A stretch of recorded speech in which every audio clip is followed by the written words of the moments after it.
Hi, I'm Dylan Hayes, and I'm here to tell you about the lessons I've learned on my journey to the dark side.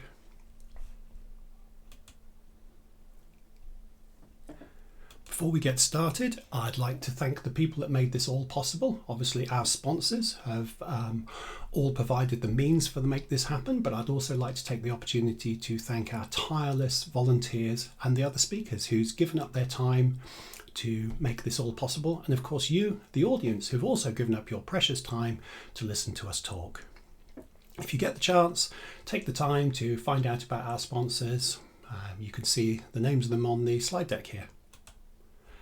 So let's just tell you a little bit about who I am. I'm Dylan Hayes, and I am employed by a company called Blacklight Software, who are down in the north of England, and we are a Microsoft Gold partner. And we specialise in Dynamics, Microsoft 365 and bespoke development. My job is a Microsoft 365 consultant, but I spend a lot of my time in the world of sales as well as consultancy. I'm very active on Twitter, and you can see my Twitter handle there.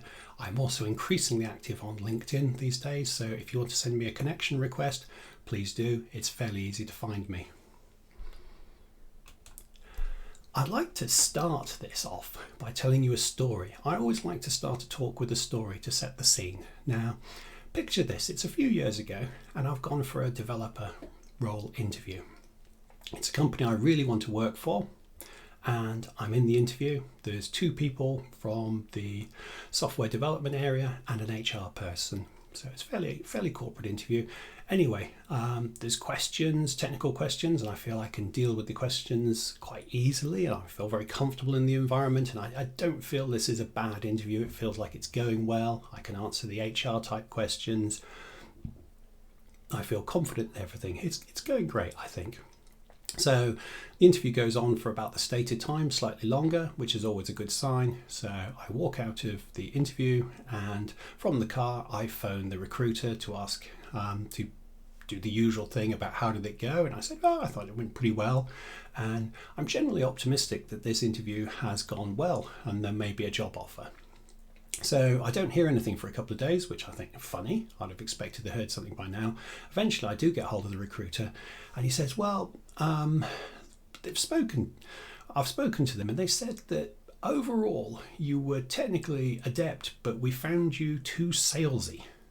And I said, too salesy? What do you mean by too salesy? He said, well, you just came across as too salesy, and it's not the sort of thing they're looking for really in a developer. Anyway, at the time, I was very hurt by this, because I was thinking, well, hang on, all of these things I'm supposed to be in an interview, I answered the questions, I came across well, and you're saying I'm too salesy. So what you're trying to say is I should have come across badly in an interview, is that?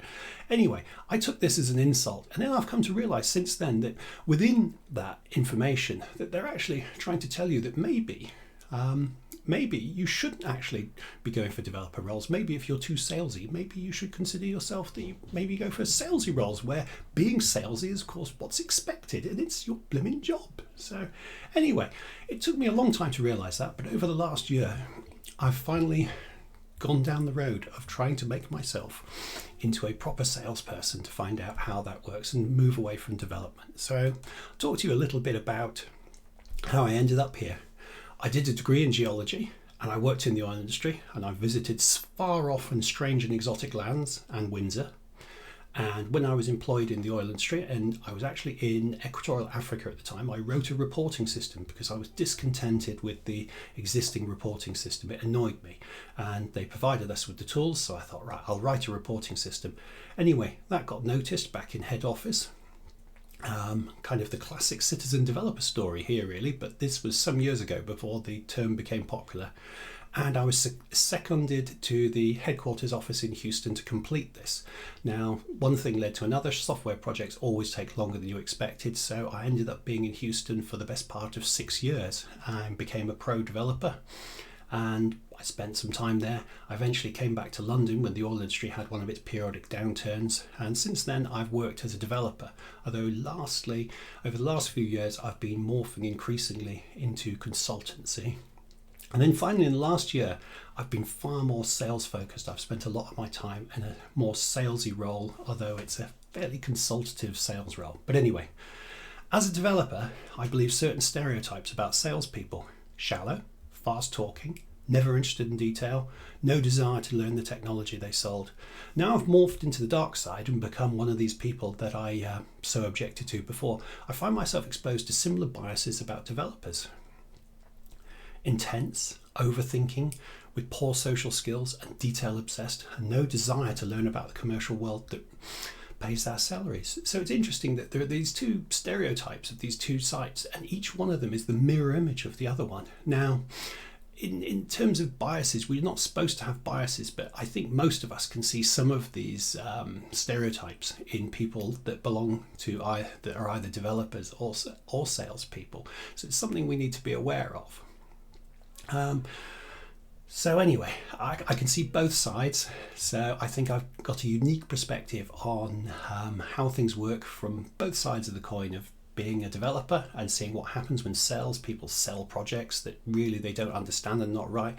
And also as a salesperson, there's sometimes frustration we feel that developers are never concerned about the commercial sides of this, that at the end of the day, a product has to make money in order for us to all have our salary. So anyway, all as I can say is over the last year, learning to sell in a global pandemic has been a ride to remember. But oddly enough, my lack of knowledge was actually an advantage, as nobody else alive has ever sold things in a pandemic as well.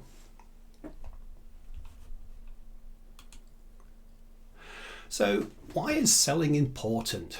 Now, we all regard the talk of money as being somewhat coarse and beneath us, but ultimately in our capitalist economy, money powers everything. So everybody's involved in selling. You might not think it, but every time you suggest something to somebody else, being it telling your homeschooling children that they need to do something, or in more normal times, persuading a friend to go to the pub, you're selling. You're selling an idea. You're not necessarily selling something for money, but you're selling an idea.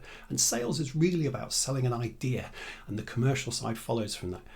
And conversely, every second of your waking time, somebody is trying to sell you something. Even when you go online to buy something from Amazon, you're at the receiving end of carefully crafted marketing material and devious schemes trying to encourage you to a certain action. We're not just talking about Amazon here, but the suppliers and the sellers who use the platform. You may think you've given your choice freely, but many people have worked hard to influence your course of actions. A single misstep by them and all that effort is wasted. And you click on a competitor's product, so they're not going to leave that to chance. It's just too important to let people wander through there without some highly directed ideas to make you work in a certain way. At work, you're sometimes the buyer and more often you think the seller. Every interaction with a customer is a chance to improve or tarnish the relationship with the customer. Even when you're not on the front line, actually talking to customers, you have the power to help or hinder. Within your organisation, you may find yourself advocating a certain action. Well, guess what? Every time you suggest something to somebody else in a meeting, you're selling. You're selling an idea. You're pitching. I'm going to talk a little bit about how sales works. So maybe you can be better at pitching what you want to achieve and maybe recognising some of the tricks that salespeople like me will try on you to try and influence how you decide.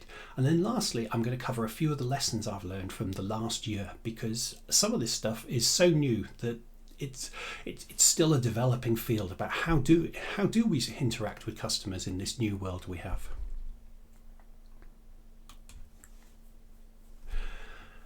It seems that everybody has appetite for sales advice. If you look on Amazon, you'll find there's hundreds of thousands of books about selling.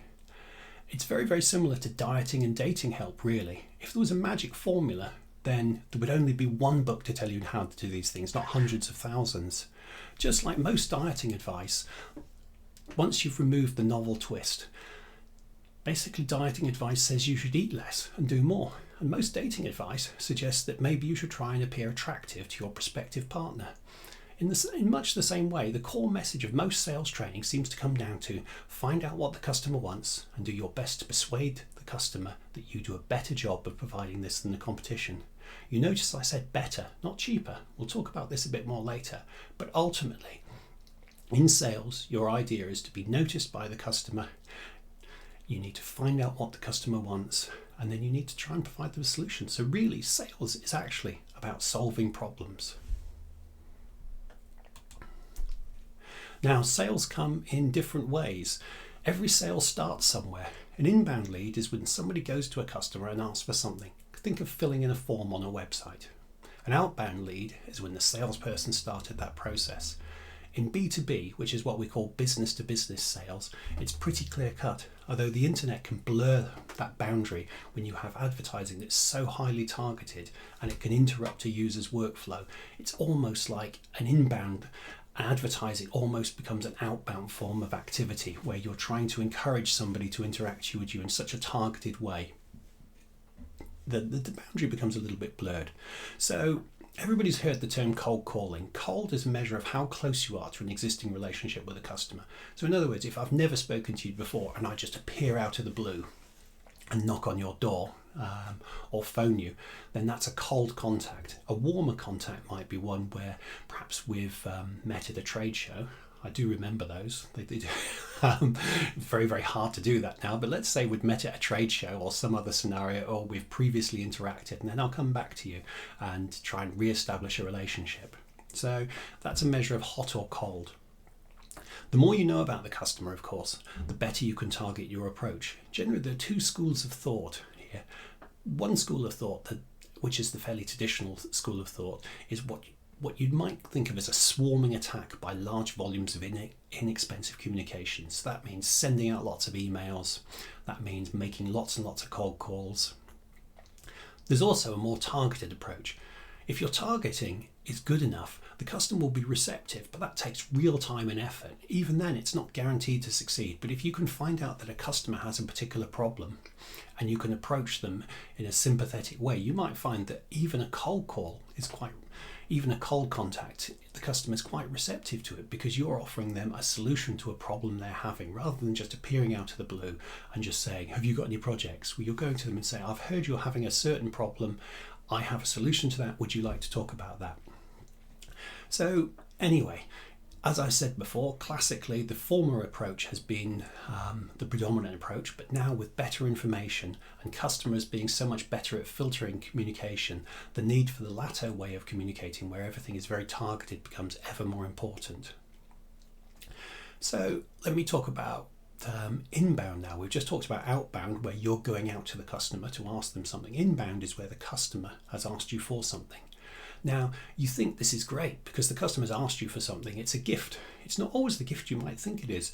The customer may need 3 quotes and yours is the one they intend not to use. So you may find you go to a whole lot of effort, think you've got a customer that's come to you, everything's great, and it turns out that they're pretty much going to put your quote straight in the bin afterwards. So you've worked all that for nothing. But you never know. You always have to be optimistic about these things. The other thing is the customer may wildly misunderstand your pricing structures. They may be coming to you for something that you just can't be competitive on price, or they may not understand what you're selling. So whatever you do, there's no possibility of a successful sale. So a sale doesn't always come from an inbound lead, and an inbound lead isn't always the gift you think it is, but obviously this is great because the customers come to you. You don't know where they are on the path to buying, of course, with this, but it's probably quite early because at this point they're researching. Usually what happens is a customer will go to several different organisations to talk about what they can do as part of their research process, whereas an outbound, you have absolutely no way of knowing where they are in the process. You might find that they've bought something last week, whereas an inbound, you know that at some point they are in buying mode. Now, obviously, when they've come to you from an inbound lead, you don't know where they've come from. Obviously, there's information you can get to find out as much as you can, but you don't know what information they've seen first. They may have come to you from a search engine, or they may have read your marketing material and be quite knowledgeable. The hope is they've reached out to you with a specific problem, then that problem fits you quite well, but you never know. Sometimes I've had customers phone me and you've had a conversation, you're thinking, why are you talking to me? We can't possibly solve your problems. I'm always polite, but sometimes you think, I'm just not sure whether there's anywhere we can go with this. So let's talk about a sale. I've hinted before that a sale is many stages to get through to a successful sale. Let's talk about these steps in a bit more detail. So before we sell, we have to find people. Even inbound sales start with this, because when you're deciding how you're going to market yourself, be it SEO, pay-per-click, all those other things, trade shows and all of the other things, you have to decide who your target audience is. So I always say that you start off with mining. You're mining for data. You're trying to think about, who are we looking for? Now, mining is actually quite an interesting thing, because this is very much a data-driven process. And if you come from a technical background, you take delight in this sort of thing. I love sifting through data and making decisions. So there's many different ways to mine. There are companies out there who sell information. Effectively, you'll have to go through those. You can buy lists which are already made, which may or may not work, or effectively you can generate your own lists. I like to use LinkedIn Sales Navigator, because you can search for by different criteria, so you can target companies that you think are going to be a good fit, and then you can come up with a long list and you can filter through that short list, trying to winnow it down to people you think are going to be most receptive. I've said this before, with inbound, you're kind of doing that just by the marketing material you choose to put on your website and the AdWords you choose to buy, etc. So you're trying to determine who your target audience is. Now, hopefully from your mining activities, you have a whole list of leads. A leads is an individual that you can potentially make contact with about a potential problem you can solve. Typically, a lead would be something where you would have a phone number. You might try and enhance that to get an email address, and you're going to try and get hold of that person. Now, the traditional sales model would be you find out the switchboard number for that company, and you phone up the switchboard and you say, "Hello, can I speak to John Smith?" And after many attempts, you might be able to get past the receptionist, or gatekeeper as we tend to refer to them.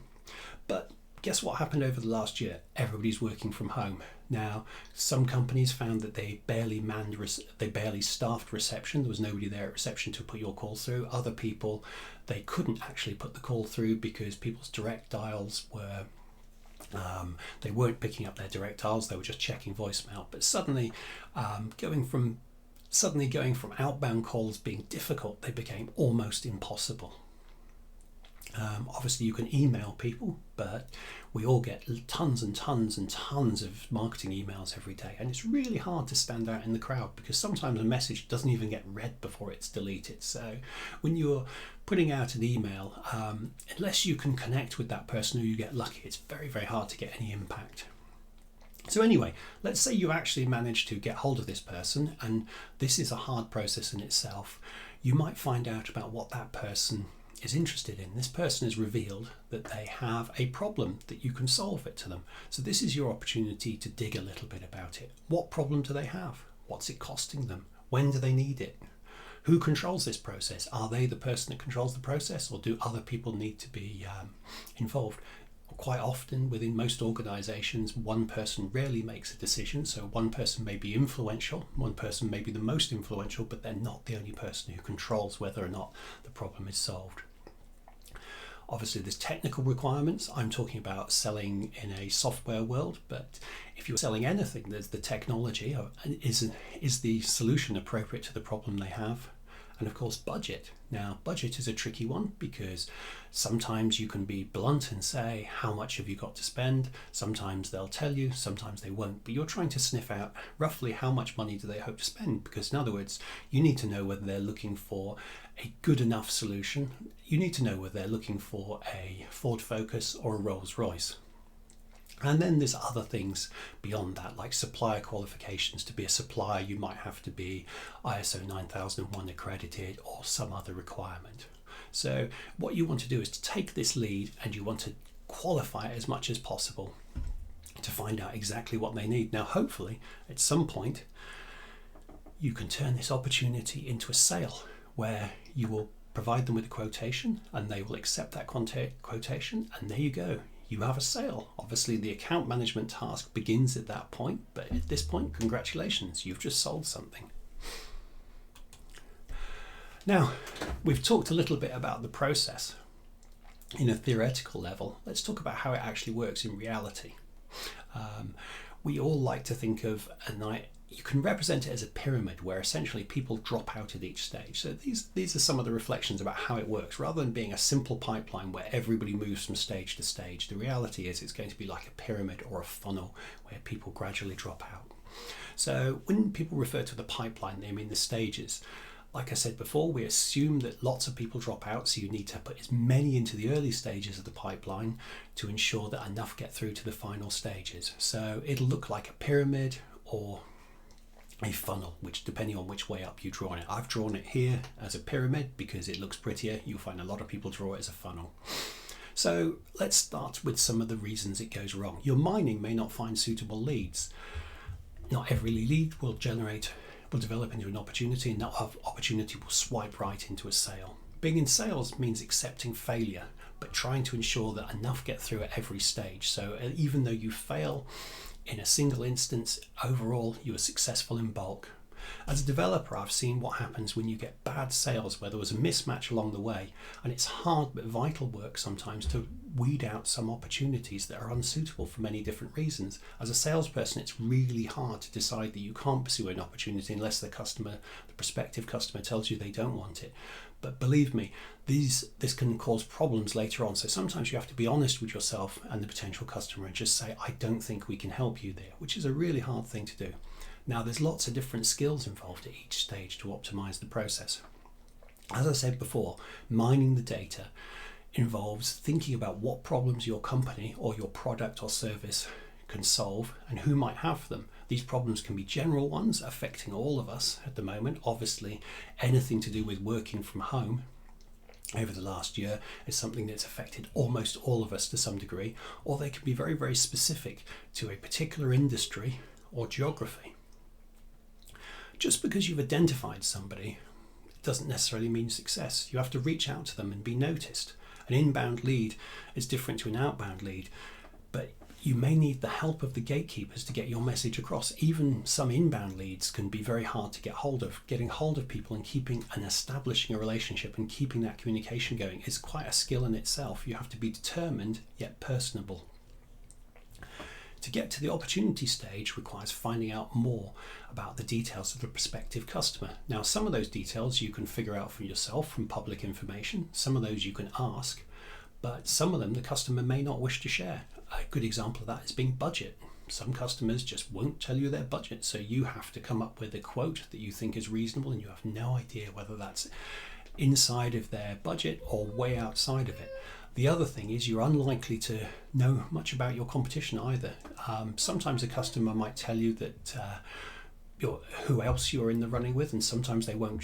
Sometimes they'll just hint that you're looking at other suppliers, and sometimes you'll have no information, so you have no idea what the alternatives are. Finally, an opportunity has to be a sale, which requires the customer to commit. And plans change, budgets are tight, and competitors are just easy. It's not a given. Obviously, at the moment, we've just had a year of exceptional change, so some things that were people considered to be in the bag and a project that was going to happen have been delayed, cancelled, or possibly changed. It's just not a given at this point. Let's talk about data. Now, I'm hoping you're a technical audience to some extent, and I love data. It's absolutely vital, but often overlooked, that starting with the right data is important. If you pick the wrong data, even if you're successful in the other stages, your outcomes are going to be poor. So the input into the sales machine would be poor. A good salesperson can be good at working the process, but can't change the fundamental characteristics. In other words, if your data captures customers who are bad customers, who haven't got the budget, who don't know what they want, or your product or service is not a good fit, it doesn't matter how well you work the rest. You're never going to be as successful as when you pick the right data to begin with. Now, coming from outside of sales with a technical background, I was very aware that certain customers would be difficult. When our capabilities and the customer's expectations didn't align, the delivery part would be hard. Difficult means slower, and in the end the sale would be less profitable. And a customer that wasn't happy would be unlikely to turn into a good long-term customer. Anybody who's ever attempted to do something like make a CRM system with SharePoint will attest that a mismatch in the capabilities just causes trouble all the way down the line. The problem is that sales teams are just typically not able to see this. And they're incentivized on numbers of customers, not the quality. It's hard to measure the quality of customers, and even if you did, you only know this after some time is elapsed, so it's a really tough thing to get the right customers. Better data at the start should, however, help the process at each step, and this applies to inbound leads as well as outbound ones. No point bringing inbound leads looking for something you're not good at. It runs counter to the fundamental nature of most salespeople are always looking for the upside. But with only finite resources, I think you're better off precisely targeting who you're looking for to ensure that these people are likely to turn into good customers. Let's talk a bit about how we actually go about doing this. As a first step, we need to think about the sort of organisation who will buy from us. That way, what they buy from us will match what we sell, which is a stupidly obvious statement, but it's absolutely fundamental. You may be too expensive for some small companies with small budgets, or alternatively, very large organisations have extremely complex procurement processes that only larger sellers have the resources and the skills to navigate. Public sector organisations purchase in far more complex ways than private ones, so there will be certain organisations that even if you have something that solves their problem, it may be that you can't necessarily be a successful purchase with them. You've just got a mismatch. Your price structure, the way they do procurement may mismatch.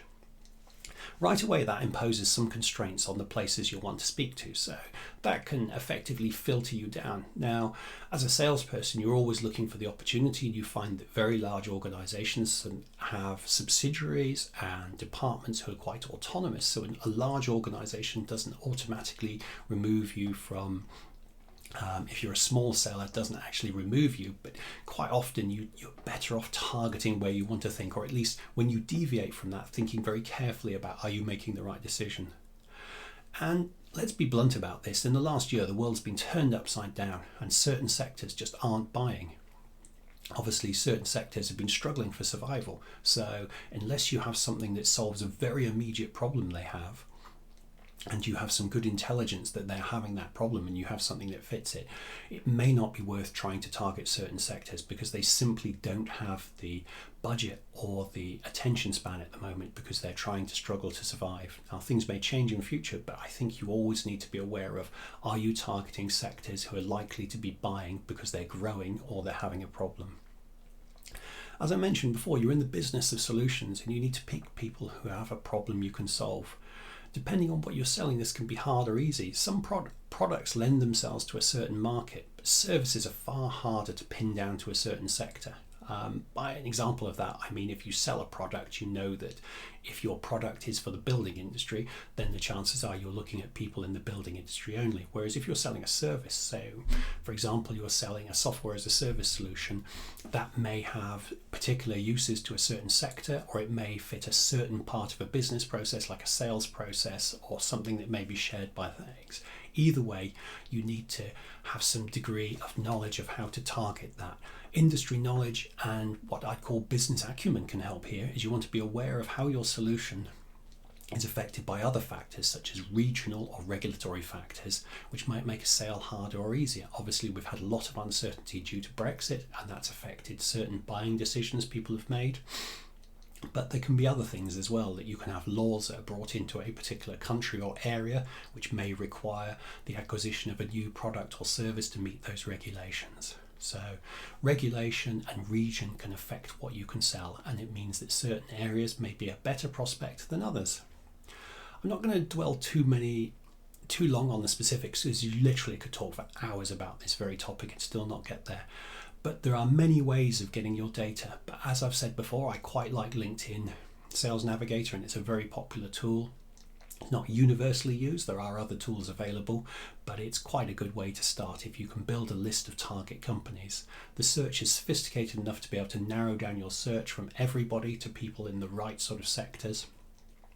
It is worth pointing out, though, I've noticed this, is some organisations are just like icebergs, where they pretty much don't exist on LinkedIn, or you see a few people sticking out of the water, but the company is quite large and there are hundreds of staff there and only 3 people on LinkedIn, and none of those are the right people you need. The other thing is sometimes you find that you can find an organisation of the right size and you think this looks like a great prospect, but when you actually look on LinkedIn, you find the right people you want to know about, the right roles within the organisation. They're just not on LinkedIn, or there's just insufficient information to be able to make an approach.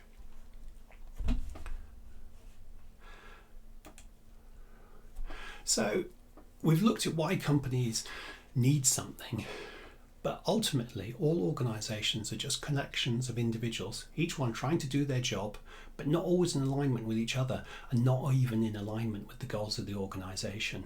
As a salesperson, you need to work with people rather than organisations, and a really useful construct is the idea of a buyer persona. And a buyer persona, you may have seen personas around in software as well. Sometimes it's used. It's a very similar concept. It's a semi-fictional representation of a buyer. By finding out about the people who buy, and it nearly always will be multiple people, and constructing a representation of these, you can refine your message to best reach that person by combining research, conversation with people, and industry knowledge, and sometimes just a little bit of intuition. You can work out what motivations your buyers have and what might cause them to object and what makes them say yes. It's also an interesting thought experiment to consider what these personas how they may view your competition. If there's a gap, you might need to improve your offering in that area, or at least have a very good counter argument to that, or try and emphasize your strengths in other areas to counter for that gap. So thinking about buying personas is a really powerful tool, so you can start thinking about individuals and how you'd interact with them. Obviously, like everything else, sometimes you can get carried away with the buyer personas and you start talking to fictitious people rather than talking to real people, but it's a useful way. You constantly have to refine your buyer personas based on your experiences with people. If you find that people actually behave differently to personas, that feedback needs to go back into the person, but it's a useful construct to be able to visualize a person. Now, we talked about how sales have traditionally work, where the idea is somebody is out there and they just randomly pick up the phone when you call them. You pick them up and they start their journey. Well, it's just not like that anymore. The reality is that a customer will be researching a product for themselves, and there's a huge wealth of information out there.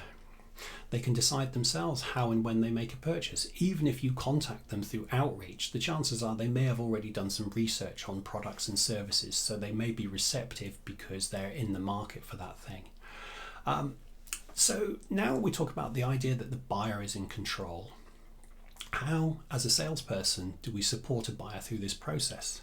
The customer will not be an expert on your solution, that's your job, but they will have an idea of what they want and what alternatives there are, and it's the salesperson's job to help them navigate these choices. So you're not trying to be their friend, but at the same time, a measured approach rather than a pushy approach will build some credibility and rapport with the customer, and you find that's actually more successful than trying to push a customer through to a sale at every stage. There's debates about the merit of this approach because, like most things, most professional topics, there are people that have many different views, but and we'll come to some of this later, but events over the last year have upended the way traditional sales processes have happened. So there's a willingness to rethink the sales process. Regardless of whether or not you believe in this idea of buyer-led sales, some degree of empathy and ability to see the world from the buyer's point of view is still a useful skill, because you need to look at the problems they have from their point of view and be able to answer those rather than think about the problems you have and drive everything from there. So let's talk a little bit about dark patterns. Now, I've spoken to you before from the perspective of a salesperson. Now I'm going to speak to you from the perspective of somebody who's a buyer, and we talk about some of the interesting things that salespeople do to try and encourage you into doing things you're not quite ready to do yet. And I think this is useful because you'll see these dark patterns used on yourself, and as a salesperson, sometimes you may attempt to do some of these things on your customers to try and encourage them towards a sale. So we live in this world of huge and plentiful choices, and human nature will default to the choice of not doing anything. Now, as a salesperson, not doing anything is not the outcome you're looking for. So how do salespeople ensure that you choose them? As a salesperson, you want to advance along the various stages to a sale, and you want them to advance along there sooner rather than later. So the first thing we do is about time. We create a sense of urgency. It's everywhere. Limited time offers, auctions, promotional pricing are popular strategies in business to consumer sales, but within the business to business world, they're still there. They're sometimes less obvious. You will often find promotional pricing and various things to encourage you to act now rather than later. Now, another way we can make people buy is that we want to convince you there's scarcity, because human nature is such that if something is scarce, then they want it. The most obvious example of that, of course, in the last year is toilet paper. Who would have thought that people would go to a supermarket and practically be fighting with each other for toilet paper? But they did that because once everybody started thinking there was only some toilet paper, they wanted to be damn sure they were the ones who had the toilet paper. You see it all the time as well in other tricks. You see websites that tell you there's only a few available of those things. When you book a train ticket or a plane ticket, it'll tell you the last few remaining of that item. Ticket booking sites allow bots to scrape site contents, and you think maybe that's to cause scarcity as well, to encourage people to buy things sooner before the bots get there. So it's human nature. If you think you can't get hold of something, you probably want it sooner rather than later. So it sort of brings us into the other idea of FOMO, as it's called, or fear of missing out. We plant the idea that your competition or somebody else has this, and if you don't have this, somebody else is going to have some advantage over you because you're missing out on this thing they have. Now, we come to upselling. Upselling is very, very simply illustrated by the phrase, would you like to supersize that? The idea is that you can have pricing structures that you encourage people to consume more by having lower consumption costs. Cinema popcorn is another classic example where you could end up buying a bucket the size of a small country of popcorn because the other smaller sizes of popcorn are only about 10p less expensive than that. So the problem with this, of course, is it encourages you to buy more than you need, and so it's a great strategy to encourage people to spend a lot of money but not necessarily buy something they need, but they're convinced they're getting better value by buying more of something they actually want. And then lastly, one of the other dark patterns is making it difficult to compare things. So the world is full of comparison sites, but funnily enough, when you actually start to compare things, you compare on price, but suddenly you find when you start to compare on price, it all gets more confusing. Car insurance, home insurance is an example of that. Mobile phone contracts are very, very difficult.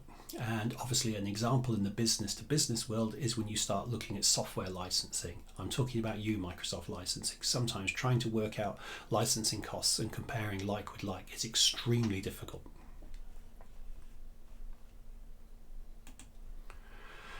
So let's talk a little bit about my journey over the last year. I'm going to start with the word unprecedented. Sorry, I made a mistake there. Let's talk a little bit about hindsight, and then we talk about unprecedented. I started selling software a year ago. My lack of experience worried me. And then 2020 happened, and suddenly my lack of knowledge was a good thing because nobody else knew how to do this stuff. And the things you knew from 2019 were no longer an advantage. Here's my observations and some opinions about this. It's trite to say the words unprecedented. I've just said them slightly prematurely there. Unprecedented was a word that really came into its fore last year. If you look at the chart there, you'll suddenly see a spike of using it.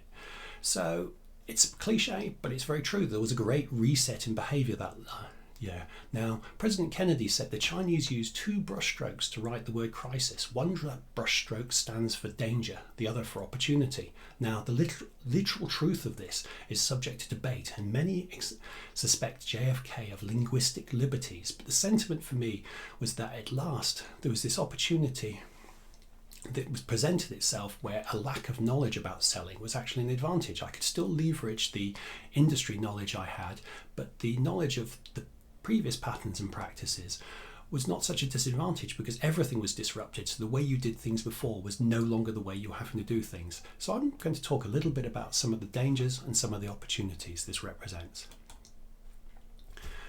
Well, we've touched on this before, but how do you reach people when switchboards can't put you through even if you wanted to?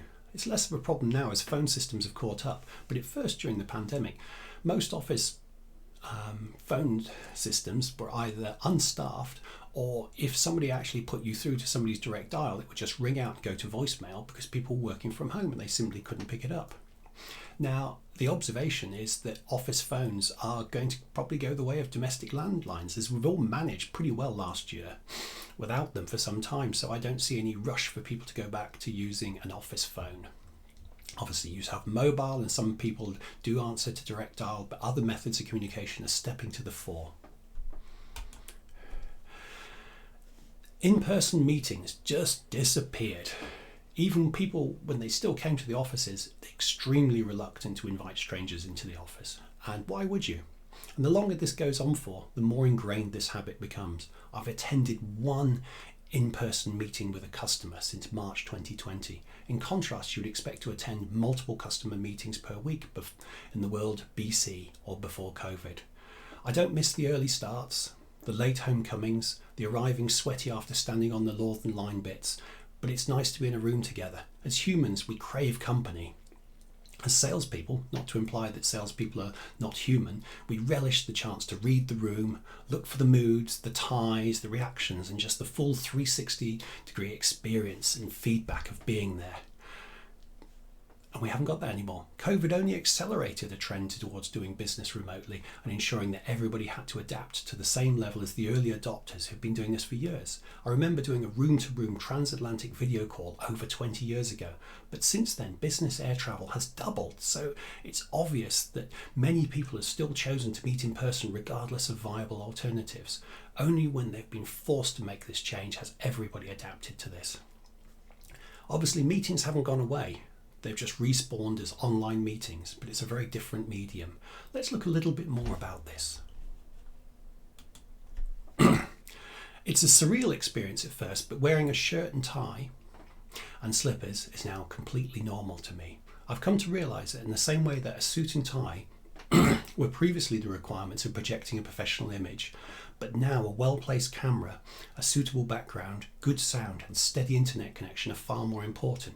Failure on any one of these fronts is inexcusable now. After all, we've had a year to sort this stuff out. What was okay in April 2020 just isn't good enough anymore. The positive side of this is my ability to attend meetings is vastly increased. There's no more spending a day of travel for a half-hour meeting. You can arrange a string of customer meetings across a day. As a video meeting is far less effort, it's easier to persuade a customer to accept a half-hour call than a formal meeting. Not only that, but as the cost of a meeting is far less, it's viable to have multiple meetings with distant customers that you might not have done with previously because of the travel time and expense. This is transformative in how meetings work, as it's now just so much easier and cheaper to arrange meetings. How effective it is compared to in-person remains to be seen, but right now there is no alternative. There is, however, a downside. It's a curiously asymmetrical experience, as some customers may not be comfortable with video on, and talking to a blank screen, especially when they are muted, is hard. The lack of feedback increases cognitive load. Travel time was also time to prepare and review before and after meetings. With that gone, and the use of automatic booking software, it's all too easy to let appointments pile up with no time to reflect or even keep your notes in order. All of these things contribute to meeting from home actually being more tiring than when we did things before COVID. The genie is out of the bottle, and whilst meeting in person will happen again when there's value in doing so, I just can't see it being the default again. Right, well, I think that just about wraps it up. I hope you've enjoyed some of these things, and I hope you've provided some insight into the world of sales, and you may stop and ponder what you have learned when you are both a seller and a buyer, and hopefully be better at both. If you take nothing else away from this talk, I ask you to think about what you can do to be better at appearing on remote meetings, and next time you buy something, consider what dark patterns lay behind your apparently free choices. As I said before, I'm on Twitter as Dylan_Hayes and on LinkedIn as DylanHayes365. And lastly, I'd like to apologise if I've attempted to call you before in my attempts at cold calling. Thank you very much for listening. Enjoy the rest of the conference and feel free to message me on social media. Goodbye.